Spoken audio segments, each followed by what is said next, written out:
Ndinodanana naProfeti kuchechi.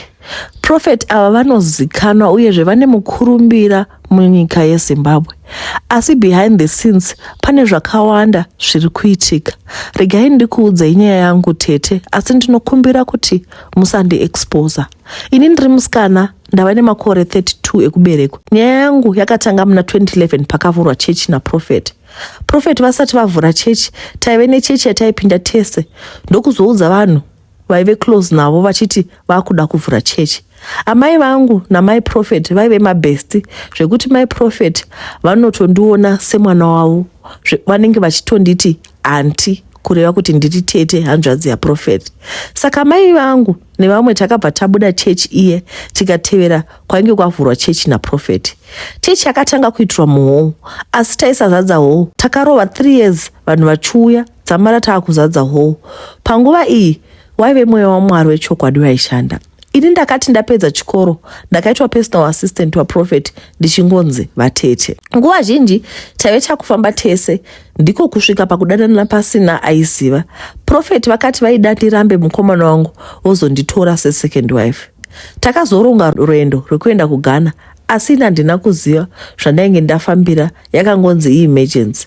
Takasvika ini ndikaona kuti kwatiri kuenda nzvimbo iyi kun'anga basi. Ina handina kuziva kuti Profeti nemudzimai wavo vaitoziva zvavaiita uye vaiziva zvaiitika. Ndakanzi ndauya newe nekuti ndinoda kuti tiite chinhu ichi pamwe chete. Tasvika takabviswa hembe tikapinzwa muimba yaisava necurtain asi maiva nerima guru. Ndakabva ndanzi ndiite bonde naProfeti. Sezvo ndakagara ndichida naProfeti hazvina kundinetsa. Asi vakabuda hurume huya hwaive hwakawanda. Vapedza vakandipa chigaba vakatiti ndigare mutoilet ndiise chigaba kunhengo yangu. Ndobva ndagomera hurume hwese upinde muchigaba ichi. Ini panguva iyi ndaive ndatonzi ndinofanira kusacrificeawo chibereko changu. Ndakatambidzwa mafirst towel aikwana kuita 5. Ndikanzi ndiwo andinoti kana Profeti vakuenda kuchechi ndiise papulpit. Kana vakangobata first towel minana nemadhimoni yobuda, vanorwara vopora. Takadzoka pakaiswa posta raive rakanzi from Ghana. Takasvika iri Sunday tichinanga hedu kuservice venue hombe yainge yabhukwa. Takati tichipinda muchechi madhimoni akarira, varwere vakapora. Mari yakabatwa musi uyu handisati ndamboona mari yakadaro. So ndokutanga kwakaita kuwanda vanhu pachechi. Ini saPA ndakatanga kunzi ndaifanira kuona kuti mama mudzimai waProfeti anopfekei, uyezve ndaitoenda kuTurkey ndichinovatengera hembe. Patakabva kuGhana taive tanzi Profeti vanofanira kurara neni before every Sunday. Ingava visitors service kana main service. Taifanira kuti kana tikaita mabig events ina Profeti taitofanira kurara tese service isati yatanga. Izvi zvakangoitika 2 years. Mukomana akati asimba home, ndakabviswa paupersonal assistant ndikanzi ita zvekuona kuti maasha nepraise and worship zviri kufamba sei. Ndakabatikana kuti ndizvo zvandakachekeresa chibereko changu here. Profeti vakatanga kuita mabhebi hobho pachechi vachienda nawo kuGhana. Tete kutaura kwandiri kuita vasikana vakawanda vakaitwa yandakaitwa, asi pese ndaisaziva kuti Profeti naamai vanenge vachizivana. Ini kwandiri vanouya vachindiita semukadzi sekuvimbisa kwavakaita. Ndakavhurirwa shop mutown, asi mukati mangu mune peni. Vakomana vazhinji mamwe vaforeigners vanouya nekuna Profeti vachida kundiroora, asi vanoramba kuti hazviiti. Ivo vane vana vavo, nyangwe vakapa hurume hwavo sechibayiro. Izvi vakazviita vaita vana vavo 3 uye vakatenderana nemukadzi wavo. Saka ini ndini ndisachakwanisi kuita vana, ivo vatori nevana kare. Itete handina mwana, handina murume, ndine mari asi handina peace. Yes, zvese ndinoitirwa. Kumba kwangu vanouya pano neapa nekuti vawandirwa nevasikana. Uye chinondishamisa pazuva vanotorara nevasikana kana 5 ende mama vanenge vachiziva havana basa nazvo. Imhiko yavanoziva iri kuvapa mari pamwe nesimba muchechi. Ndibatsirewo, ndakambonzwa kuti pane akauya pano ninyi yake mukamubatsira. Ndinoda vanomira nemarights evanhukadzi, ndibatsireiwo. Mamukasei vedu, nhasi is Monday. I hope you had a wonderful weekend. Pane matestimony ndakamboteerera emapasta vanenge vachitaura kuti vakanga vaenda kuGhana vakanotsvaka simba, vairara nevasikana vakawanda more than 1000. Kana nyaya musingaizivini chakuudzai. ndichangoinareta semanandirecherwa vakaita nyaya. Ndo zviri kuitika mapasta. Ndoda kuti muzive kuti mapasta mazhinji vari kuenda kunotsvaka simba kuGhana, ende zvechokwadi vanowana simba, asi pazviri zvese vanenge vachizonzi vavarare nevasikana vakawanda. Ende bonde iri ravanotoita it's a form of sacrifice kuna Satan. Process iyoyo yekuvata nevanhu uchivamitisa vachibvisiswa mimba, zvese izvi zvinhu zvinofadza Satan. Saka musikana ari kuda kubatsirwa. Pane musikana akambouya pano achitaura nyaya yaprofeti vaimudira hurume kumeso. Nyaya inorwadza kuti vakabvisiswa chibereko. Saka manje pastor wamunhu ari well known muZimbabwe akutaura kuti profeti wamunhu ari well known muZimbabwe. Saka zvakaoma, inyaya yakangooma, asi ndinokumbira kuti mungatipawo mazano kuti tingaita sei.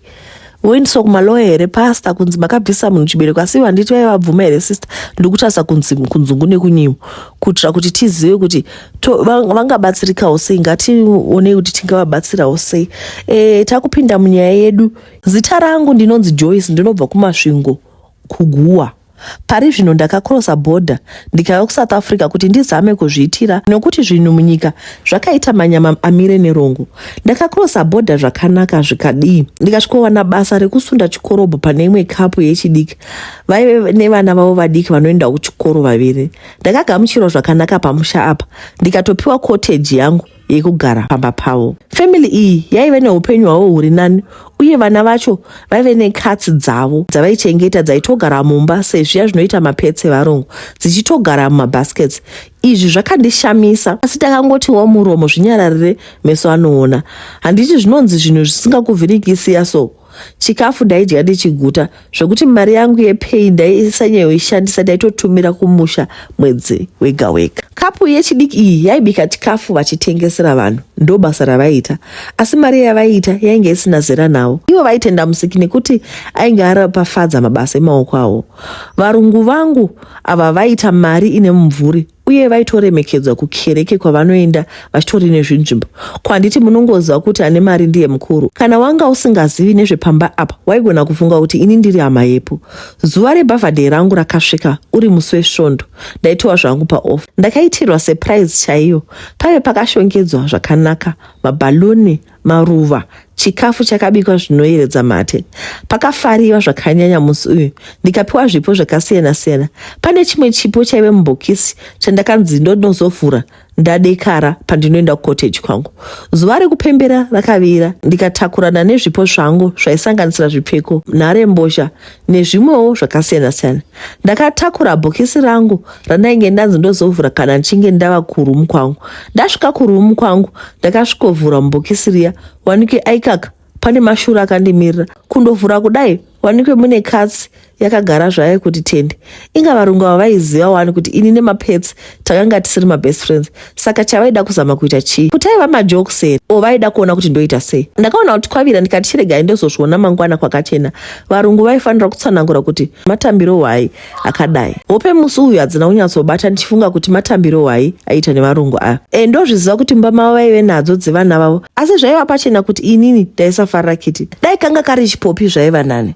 Manje kakiti nyana kweko madzokorero akaindiita kuita senge vakadzi vepabarika kudaro, plus ungogara nemhuka inofema zvakangoma hazvo. Waiti chero uchipfeka inenge ichikunanganidza. Mangwanani ndakamuka ndikasumudza bhokisi rakanga rine chipo ndichienda naro kumain house. Ndakatenda varungu kuti vainge vaita basa, asi ndaisakwanisa kugamuchira katsi iyi nokuti ndaisava munhu anodzifarira. Dai yaiva imbwa zviri nani. Vakanditi katsi iyi chaiva chipo chandainge ndapiwa nevana vavo, uye vana ava vainge vandipa nerudo rwavo rwese. Zvakadaro ndaisafanira kuputsira chipo kuzviso zvavo. Vakanditi ndisazvinetse nokuigedza kana kuipa chikafu, vana vavo ndivo vaizoita basa riri. Ndakaziva hangu kuti nyaya yavo yaive nekakunyepa mukati. Vaishandisa mazita evana kuda kuzama kumbunyikidza. Ndakatakura kiti iya kudzokera naye mucottage mangu, ndikadzokera kunotanga basa remusi uyu. Ndaive neshamwari yangu yechirume yandaifambidzana nayo. Ndainge ndaintrodusa Joe kwavari nokuti ndaive ndakatendeka kwaari, uye painge pasina chokwanza nokuti tainge tiri vanhu vakuru vainzwanana. Joe aishandawo mumakitchen, aiuya kana ari paoff. Joe akauya musi uyu cottage akanditi, Joy, muno muri kurema, muri kuita sekuti mune munhu. Akanditarisa, asi munhu uyu handimuone maziso angu epanyama, asi presence yacho ndiri kuinzwa. naJoe takatandara zvedu. Joe akazofuma achioneka mangwana makuseni achidzokera kwaaigara. Akanditi ainge asina kumbovata zvakanaka uye pambedha paita senge pane munhu wechitatu akanga aripo. Kudzokera kwakaita Joe kubasa rudo rwakatanga kungodzika kusvikira asingachatondiita udzi zvamuchose. ndakatanga ndichashingirira ndokupedzisira ndaona kuti hapana kwataienda, taingotendera panzvimbo imwe chete. Asi zimwe yarekure Maria raingovemo. Ndipo pandakatanga kunyumwa nezvekiti yandainge ndapiwa. Yaiva kiti yechokwadi here kana kuti pane zvayaishanda? Rimwe zuva ndakanzwa sokuti mumachira angu mainge mapinda munhu. Kwakanga kusiri kurota nekuti ndaive ndakasvinura. Zvaitoratidza kuti munhu uyu aida kuita bonde nene, asi chaindishamisa ndaisamuona nemeso, asi ndainzwa kuti aripo. Ndakatarisa kiti payaigara ndikaona isipo, ndipo pandakatanga kupindwa nechando. Kiti yaisanduka kuita munhu wandaive ndisingaone. Ko zvekuda kundiita mukadzi zvainge zvabva nepi futi. Saka kiti iyi ndiyo yaiva chikwambo chemambaba. Kana yaiva chikwambo zvichira kuti chainge chisiri chimweka. Aiva mapets evana vavo. Zvinoreva kuti zvakanga zviri zvikwambo zvevana. Ndakasara ndine mubvunzo yakawanda, asi tsoro iyi ndaifanira kuitamba ndakachenjera. Uyezve ndaisafanira kuchenjedza nyamukuta. Ko kana varungu vakazondimukira ubhinya ndikaitwa ini mupiro. Ndakaona kuti mukuva comfortable kwangu pabasa pandaishanda apa, chikero changu chokunamata chainge chadzikira. Ndaifanira kutanga kunamata zvakasimba. Handiti shoko raMwari rinoti danai kwandiri ndigokuratidzai zvakavanzika zvoupenyu. Ndachaisa basa musi uyu ndakadhisaidha kuti ndimbozvivharira nditaure naIshe. Ndakanamata zvekurevesa musi uyu kunzwa kuti ndiri kutaura naMusiki. Musi uyu ndakavata hope sekachete. Chinhu chaive chisingaonekwi chichida kundiita mukadzi musi uyu hachina kuuya, asi ndinorangarira kuti ndakarota ndichirwa neharahwa ndichikurira. Ndichimuka makuseni, Fluffy akamuka achirwara, ichingoti kanditarisa inochema. Ukuwo Madam Boss vakangomuka vari zimudhi risingadzwisisike. Madam Boss vaive munhu aigara akafara, so ndakashaya kuti zimudhi iri rainge rabvepi. Kuda pane zvavanetsana nabhosi wechirume, ko handiti dzevaviri hadzipindire. Ndakaita maduties angu emazuva ose. Zuva rikavira ndikaenda kunozorora kumba kwangu. Chero hazvo ndainge ndaudza Madam Boss kuti Fluffy ainge asinganzwinzi zvakanaka, vainge vasina kuratidza kuita hanya nazvo. Saka ini ndini ndaifanira kuita sei? Nokuti ndivo vainge vati vachaona zvekuita nekiti iyi kubva mukugeza nezvimwewo. Plus ndainge ndisina attachment nekiti iyi, nokuti ini ndainge ndabuda pachena kuti ini ndinofarira imbwa kwete katsi. Ko katsi dzine usmart hwenhema imi dzikada kuzongoita tsvina mumvu. Mazuva akafamba iniwo ndichingonamata. Madam Boss nemurume wavo chikero chavo chekundifarira chainge chadzikira. Ndakazvinyaradza ndichiti mwedzi wainge wepera, saka ndaizosiya basa pavanondipira mari yangu ndobva ndaoneka hangu. Kunamata handina kurega kusvika ndazorota umwe musi ndichirwa neharahwa ndichiibaya nebanga kusvikira yafa. Ndakaziva kuti ndainge ndarwa hondo huru pamweya uye panyama, nokuti ndakatomuka ndakarukuta. Fluffy akamuka ari chando, ndikatoshayawo shumo nazvo. Ndichiti regai ndipfeke ndiende kunotanga basa, ndakanzwa zinokuri nemutsindi pagoni. Madam Boss nemurume wavo vainge vakatotsamwa zvaitoonekwa chaizvo. Vakanditi vari kundipa mari yangu yemwedzi wese, chero hazvo wainge usati wapera. Ndakapfeka hembe dzangu muchibhegi changu. Ko ndaigogarei ivo varidzi vebasa vainge vati ndifambe-fambe. Ndainge ndisina kwekuenda, nokudaro ndakafonera Joe kuti agondipawo pekuisa musoro. Joe akazoenda neni kuchechi kwavo, kunowo kwandakatsanangurwa kuti varungu vangu vaida kundiita mupiro. Ndainge ndiri mukadzi wechikambo chandaiona sekatsi. Izvo vaitondishandisa vachiita mari nene.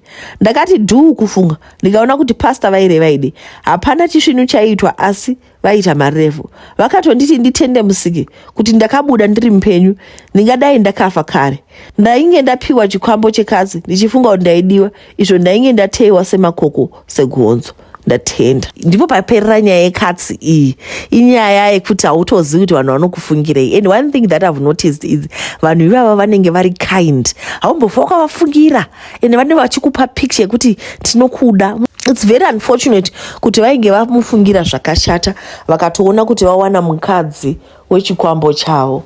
Vanhu vakaoma. Vanhu ngatingodzidzai kungonamata. Munamato unosimba. Chikero chavo chekunamata chainge chadzikira, asi pavakangotanga kunamata Mwari akavarwira. Mwari anotirwira. Hanzi call upon me on the day of what? Of trouble, and I will hear your prayer. Mwari unotiwa munamato wedu. Kune vaya vasingadi Jesu, sorry zvenyu, panototaura nezvaJesus. Mwari anohwa munamato yedu patinonamata. Kazhinji kacho tisingazivi kuti is on our side, who is against us.